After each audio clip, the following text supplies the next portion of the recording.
राजगढ़ गांव में मनोहर अपने परिवार के साथ रहता था। मनोहर के घर में उसकी पत्नी सविता और उसकी दो बेटियां थीं। बड़ी बेटी गुंजा और छोटी बेटी विधि। एक दिन शाम का समय था और गुंजा अपनी सहेली सोना के साथ खेत से लौट रही थी। सोना ने कहा, अरे गुंजा, तुझे पता है कल रात फिर किसी ने उस रहस्यमय तालाब से आवाज़ सुनी है। लोग कहते हैं वहाँ कोई औरत रोती है और सुंदर लड़कियों को बुलाती है। मुझे तो बहुत डर लगता है उस तालाब से। गुंजा बोली, अरे यह सब बकवास है। मैं तो बिल्कुल नहीं मानती इन चीज़ों को। यह बूढ़े लोग डराने के लिए कहानियाँ बनाते हैं। तालाब तो बस तालाब है। पर गुंजा, इतने सारे लोग एक ही बात क्यों कहते हैं? सोना ने कहा, पिछले महीने राजू की बहन गायब हो गई थी ना, उसे भी उसी तालाब के पास लोगों ने आखिरी बार देखा था।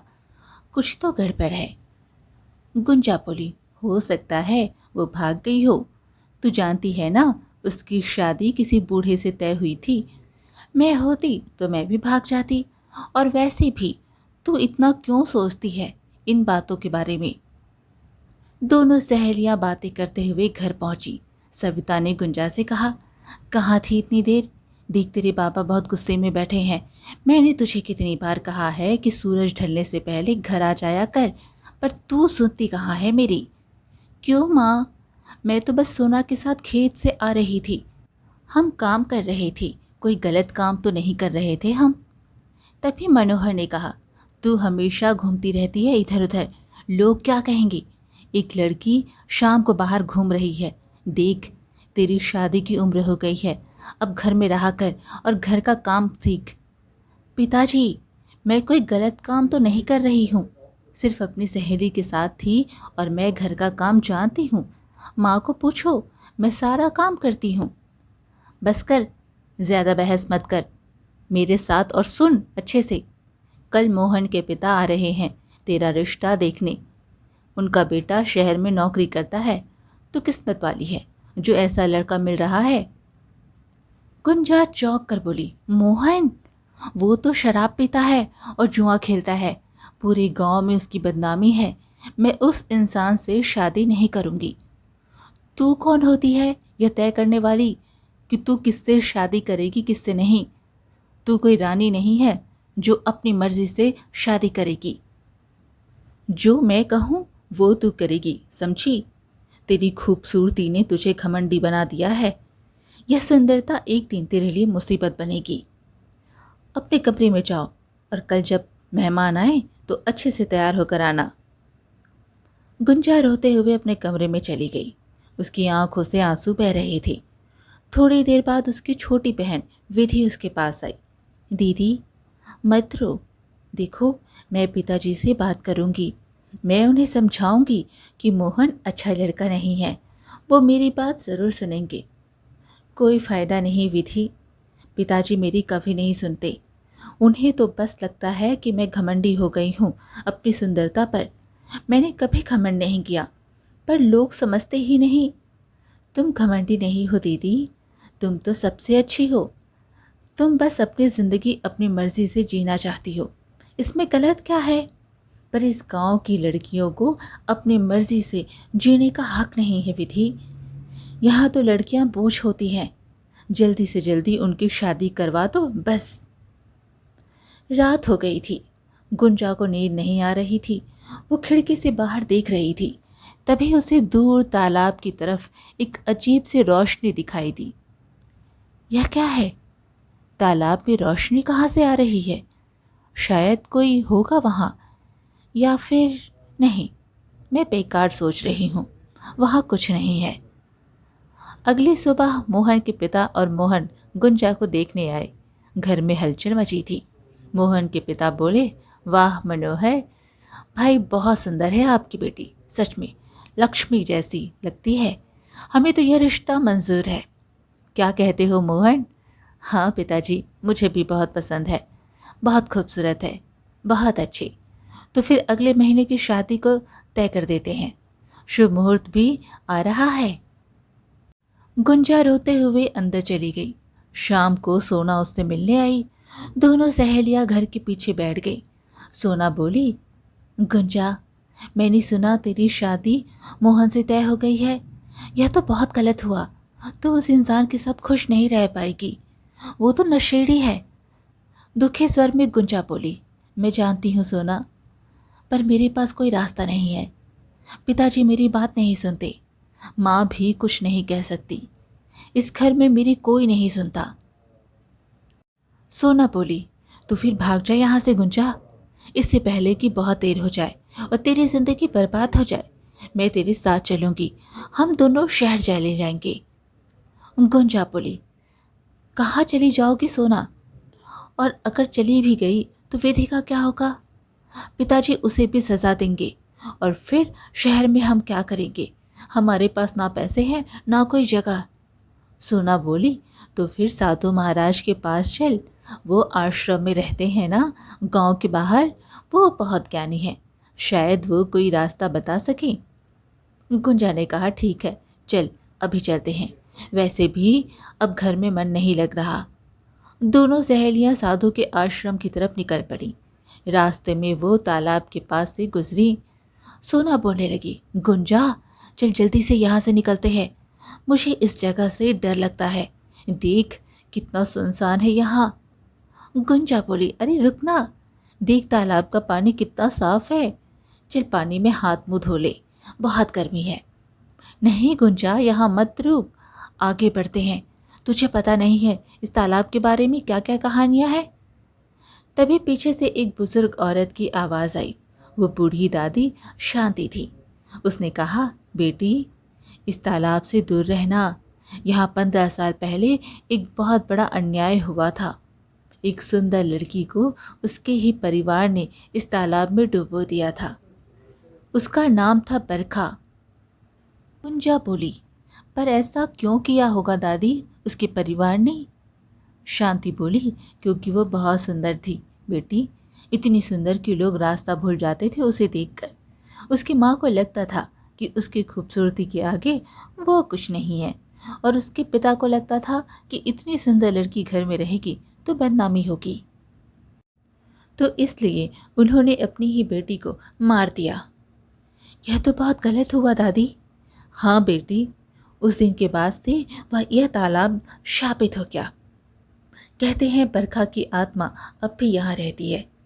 वो सुंदर लड़कियों को बुलाती है और जो यहाँ आती है वो कभी वापस नहीं जाती। पर दादी, यह तो बस एक कहानी होगी, आत्मा वात्मा कुछ नहीं होती। मत कहो ऐसा बेटी, कुछ चीज़ें होती हैं जो हम देख नहीं सकते। खासकर तुम जैसी सुंदर लड़कियों को तो बिल्कुल सावधान रहना चाहिए। अब चलो, मैं तुम दोनों को साधु के आश्रम छोड़ आती हूँ। तीनों साधु के आश्रम पहुँचे। साधु महाराज ध्यान में बैठे थे। आओ बेटी, बैठो। मुझे पता है तुम क्यों आई हो। तुम्हारे चेहरे पर उदासी साफ दिख रही है। गुंजा बोली, साधु महाराज, मेरे पिताजी मेरी शादी एक ऐसे इंसान से करवाना चाहते हैं जो शराबी और जुआरी है। मैं नहीं करना चाहती यह शादी। आप बताइए मैं क्या करूं? साधु बोली, बेटी, तुम्हारी सुंदरता तुम्हारे लिए मुसीबत बन गई है, पर याद रखना, असली सुंदरता दिल की होती है, चेहरे की नहीं। सोना बोली, पर महाराज, अभी गुंजा की समस्या का कोई समाधान है? हम क्या कर सकते हैं? साधु ने कहा, बेटी गुंजा, तुम्हें अपने पिता से खुलकर बात करनी होगी, और अगर वह नहीं सुनते तो तुम्हें अपने हक के लिए लड़ना होगा। पर ध्यान रहे, हिंसा का रास्ता कभी मत अपनाना, और हाँ, उस तालाब से दूर रहना। गुंजा बोली, तालाब? दादी ने भी कहा। आखिर उस तालाब में है क्या महाराज? उस तालाब में एक लड़की की पीड़ा है बेटी। 15 साल पहले बरखा नाम की एक लड़की को उसके परिवार ने उसी तालाब में डुबो दिया था। वो भी तुम्हारी तरह बहुत सुंदर थी। तो क्या सच में उसकी आत्मा वहाँ है? हाँ बेटी, जब किसी के साथ इतना बड़ा अन्याय होता है तो उसकी आत्मा शांति नहीं पाती। बरखा अब उस तालाब की रानी बन गई है। वो अपनी जैसी सुंदर लड़कियों को बुलाती है, पर उसका मकसद क्या है यह कोई नहीं जानता। महाराज, क्या बरखा की आत्मा को शांति नहीं मिल सकती? कोई तो उपाय होगा। उपाय तो है, पर वह बहुत मुश्किल है। बरखा को तभी शांति मिलेगी जब उसके साथ हुए अन्याय का बदला पूरा हो जाए। वो उन लोगों से बदला लेना चाहती है जो अपनी बेटियों को बोझ समझते हैं। गुंजा सब सुनकर सोच में पड़ गई। उसे अपनी और बरखा की कहानी में बहुत समानता दिखाई दी। फिर उसने कहा, महाराज, अगर मैं उस बरखा से मिलूं तो क्या होगा? मुझे लगता है वो मुझे समझ सकती है। साधु बोले, नहीं बेटी, यह बहुत खतरनाक है। तुम उस तालाब के पास मत जाना। बरखा की आत्मा अब बदले की आग में जल रही है। वो किसी को नहीं छोड़ती। गुंजा बोली, ठीक है, मैं नहीं जाऊंगी। अब चलते हैं घर, देर हो रही है। दोनों सहेलियां आश्रम से निकली।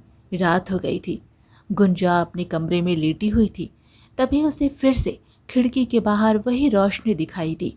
गुंजा ने सोचा, फिर से वही रोशनी क्या तालाब से आ रही है? मुझे जाकर देखना चाहिए कि वहाँ क्या है।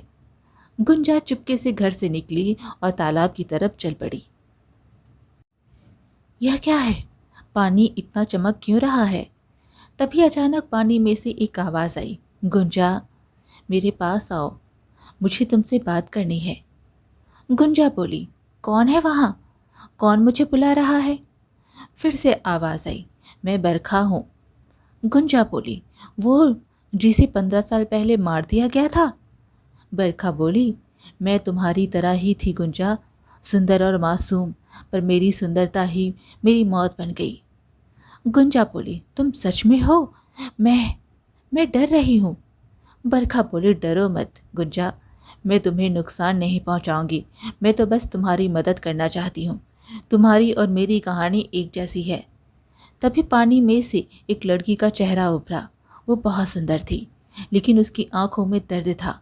आओ गुंजा, पानी के अंदर आओ, मैं तुम्हें अपनी दुनिया दिखाना चाहती हूँ। वहाँ तुम्हें सारे जवाब मिल जाएंगे। गुंजा बोली, पानी के अंदर? पर मैं डूब जाऊंगी, मुझे तैरना नहीं आता। बरखा बोली, तुम नहीं डूबोगी, मेरे साथ आओ, मैं तुम्हारी रक्षा करूंगी। जैसे ही उसने पानी को छुआ, उसे एक अजीब सी ताकत ने खींच लिया। ये कैसे हो रहा है? मैं पानी में सांस ले पा रही हूँ। बरखा बोली, ये मेरी दुनिया है गुंजा, यहाँ सब कुछ अलग है, चलो मेरे साथ आओ। गुंजा बरखा के साथ पानी के अंदर गहराई में जाने लगी। थोड़ी देर बाद उन्हें एक बड़ा सा महल दिखाई दिया। गुंजा ने कहा, ये महल, पानी के अंदर महल, यह सब सच है? बरखा बोली, हाँ गुंजा, जब मेरे परिवार ने मुझे मार दिया तो मेरी आत्मा को शांति नहीं मिली। मेरे अंदर इतना दर्द था, इतना गुस्सा था कि मैं इस दुनिया में बना बैठी। यह मेरी दुनिया है, जहाँ की मैं रानी हूँ। महल के अंदर पहुंचकर गुंजा ने देखा कि वहाँ कुछ और लड़कियां भी थी। यह सब कौन है? यह लड़कियां यहाँ क्यों हैं? बरखा ने कहा, यह सब मेरी तरह ही है गुंजा, इन सब के साथ भी अन्याय हुआ था। इन्हें भी इनके परिवार ने इनकी खूबसूरती के कारण प्रताड़ित किया था। कुछ को मार दिया गया, कुछ ने अपनी खुद जान दे दी, पर अब हम सब यहाँ हैं। तभी एक नौकर वहाँ आया, उसका नाम छपरू था। वो बरखा का सेवक था। मालकिन, यह नई लड़की कौन है? क्या इसे भी यहीं रहना है? बरखा ने कहा, नहीं छपरू, गुंजा अलग है, वो अभी जिंदा है। मैं उसे बस अपनी कहानी सुनाना चाहती हूँ, उसके बाद वो चाहे तो वापस जा सकती है। तभी गुंजा बोली, मुझे तुम्हारी कहानी सुननी है बरखा, मुझे समझना है कि तुम्हारे साथ क्या हुआ था और ये सब क्यों। बरखा ने कहा, बैठो गुंजा, मैं तुम्हें सब बताती हूँ। 15 साल पहले की बात है। मैं भी तुम्हारी तरह एक साधारण लड़की थी। मैं अपने घर में थी। मेरी माँ रोहिणी और पिता दिलीप बाहर बैठे कुछ बातें कर रहे थे। मैं छुपकर उनकी बातें सुन रही थी। सुनो जी, मुझे इस लड़की से परेशानी हो रही है। जब भी मैं बाजार जाती हूँ, लोग मेरी नहीं इस बरखा की तारीफ करते हैं। मुझसे पूछते हैं कि तुम्हारी बेटी कितनी सुंदर है, जैसे मैं कुछ हूँ ही नहीं। हमें इससे छुटकारा पाना होगा। इसकी खूबसूरती ही इसकी मौत बनेगी। उस दिन मैंने सब सुन लिया था। मुझे विश्वास नहीं हुआ कि अपने माँ बाप मेरे बारे में ऐसा सोच सकते हैं। मैं बहुत रोई उस रात, पर मैं कुछ नहीं कर सकी। गुंजा बोली, फिर क्या हुआ? उन्होंने तुम्हारे साथ क्या किया? बरखा ने कहा, अगले दिन शाम को मेरी माँ ने मुझे कहा कि चल तालाब पर चलते हैं। मुझे कुछ पता नहीं था, मैं उनके साथ चली गई। तालाब पर मेरे पिता भी थे। माँ, हम यहाँ क्यों आए हैं और पिताजी यहाँ क्या कर रहे हैं? बस आ गई ना, अब तो यहीं रहेगी। क्या मतलब? मैं समझी नहीं। मतलब यह कि तेरी खूबसूरती ने हमारे घर में बहुत परेशानी ला दी है। अब हम इससे छुटकारा पाना चाहते हैं। तू तालाब में रहेगी। नहीं, आप क्या कर रहे हैं? मैं आपकी बेटी हूँ। आप मेरे साथ ऐसा नहीं कर सकते। उस रात दिलीप और रोहिणी ने बरखा को तालाब में धक्का दे दिया। मैं डूबती रही गुंजा। आखिरी पल में मैंने बस एक ही चीज़ सोची, बदला। मुझे बदला चाहिए था उन लोगों से जो अपनी बेटियों को बोझ समझते हैं। तभी झबरू फिर से आया। मालकिन, समय हो गया है, आज रात फिर से एक लड़की का यहाँ आना है। उसके पिता ने उसकी शादी एक बूढ़े से तय की है। ठीक है झबरू, तैयारी करो। गुंजा ने कहा, बरखा ऐसा मत करो, वो लड़की बेकसूर है, उसे यहाँ मत लाओ। गुंजा, तुम नहीं समझोगी, यह मेरा बदला है उस हर पिता से जो अपनी बेटी को नहीं समझता। तुम इन लड़कियों को वापस भेज दो बरखा, और अपने माँ बाप को माफ़ कर दो, तभी तुम्हें शांति मिलेगी। माफ़ करो उन्हें। मुझे मार डाला गुंजा, उन्होंने अपनी ही बेटी को मार डाला, मैं कैसे माफ़ करूं? तभी अचानक तालाब के पानी में हलचल हुई। ऊपर से कोई पानी में कूदा। वो विधि थी, गुंजा की बहन। दीदी, दीदी कहाँ हो आप? मैंने देखा आप तालाब की तरफ जा रही थी, मैं आपको बचाने आई हूँ। गुंजा बोली, विधि तुम यहाँ कैसे आ गई? तुम्हें नहीं आना चाहिए था। मैं आपको अकेला नहीं छोड़ सकती दीदी, आप मेरी बहन हैं। विधि भी पानी के अंदर उसी महल में पहुँच गई। बरखा बोली, एक और लड़की, और यह तो बहुत छोटी है। विधि बोली, आप कौन हैं और मेरी दीदी को यहाँ क्यों रखा है?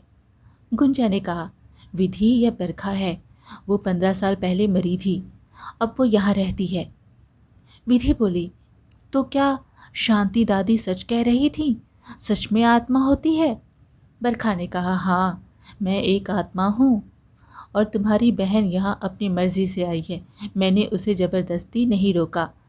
दीदी चलिए यहाँ से, घर चलते हैं, पिताजी आपको ढूंढ रहे हैं। पिताजी, वो तो मुझसे नाराज़ हैं, उन्हें तो बस मेरी शादी मोहन से करवानी है। नहीं दीदी, जब आप घर नहीं लौटी तो पिताजी बहुत घबरा गए, वो रो रहे थे, वो कह रहे थे कि उन्होंने बहुत गलती की है, वो आपसे माफ़ी मांगना चाहते हैं। सच में? पिताजी रो रहे थे? हाँ दीदी, उन्हें एहसास हो गया है कि उन्होंने आपके साथ गलत किया। वो मोहन से रिश्ता तोड़ चुके हैं।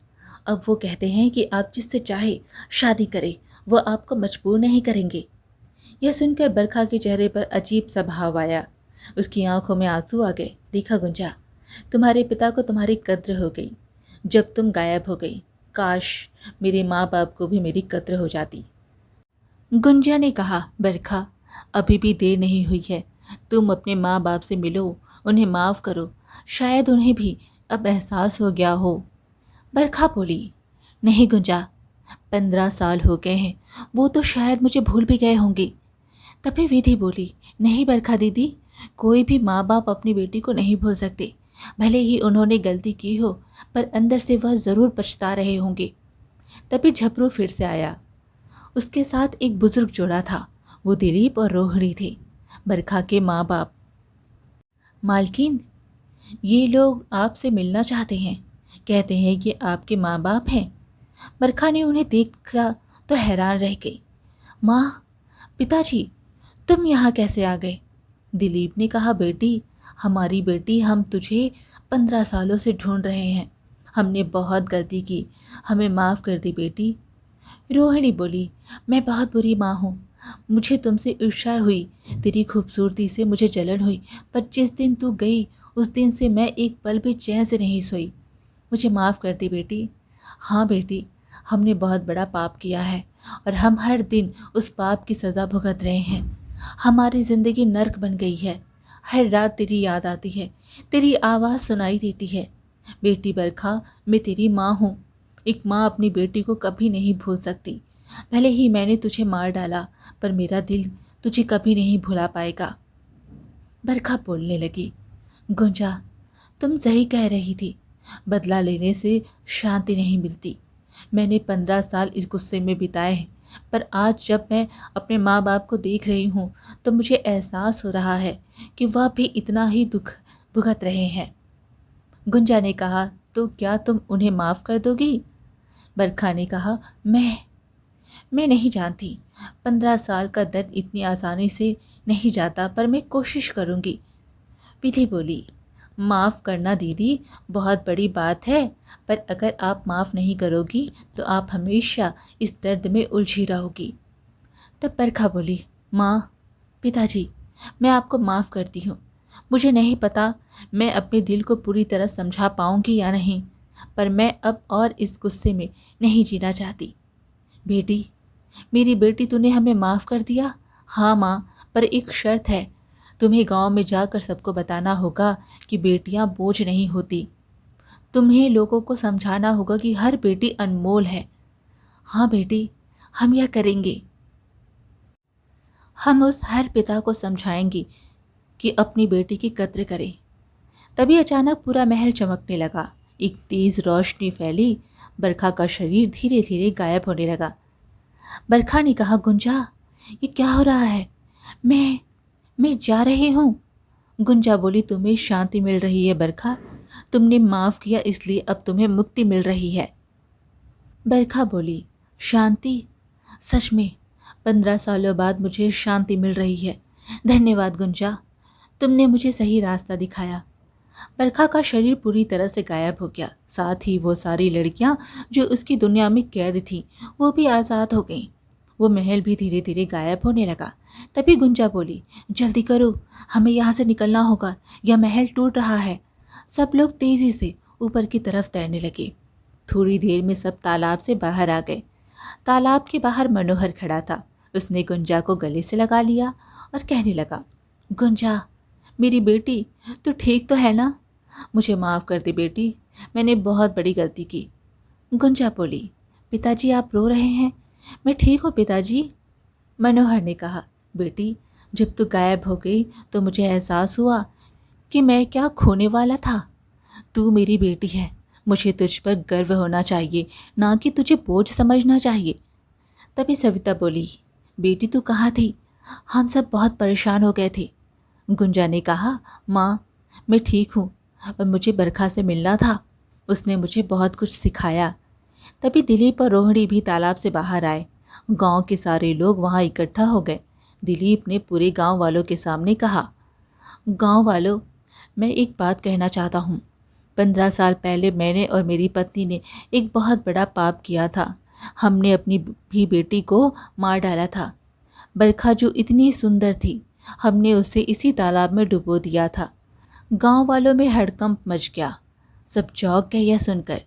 हाँ, यह सच है। हमने अपनी बेटी को उसकी खूबसूरती के कारण मार डाला। हमें लगता था कि वह हमारे लिए मुसीबत बनेगी, पर सच तो यह है कि हम ही मुसीबत थे। आज मैं सबसे कहना चाहता हूँ कि अपनी बेटियों की कद्र करो। वो बोझ नहीं होती, वो भगवान का दिया हुआ अनमोल उपहार होती हैं। मैंने वो उपहार खो दिया, तुम मत खोना। गांव के सभी लोगों को दिलीप और रोहिणी की बात समझ में आ गई। उस दिन के बाद गांव में बदलाव आया। लोगों ने अपनी बेटियों को प्यार करना शुरू किया और कहने लगे, बेटियां अनमोल होती हैं। आज की कहानी यहीं पर समाप्त हुई। फिर मिलेंगे एक और कहानी के साथ। कहानी पसंद आए तो कमेंट में हरे कृष्णा ज़रूर लिखें और चैनल को सब्सक्राइब करना बिल्कुल ना भूलें। धन्यवाद।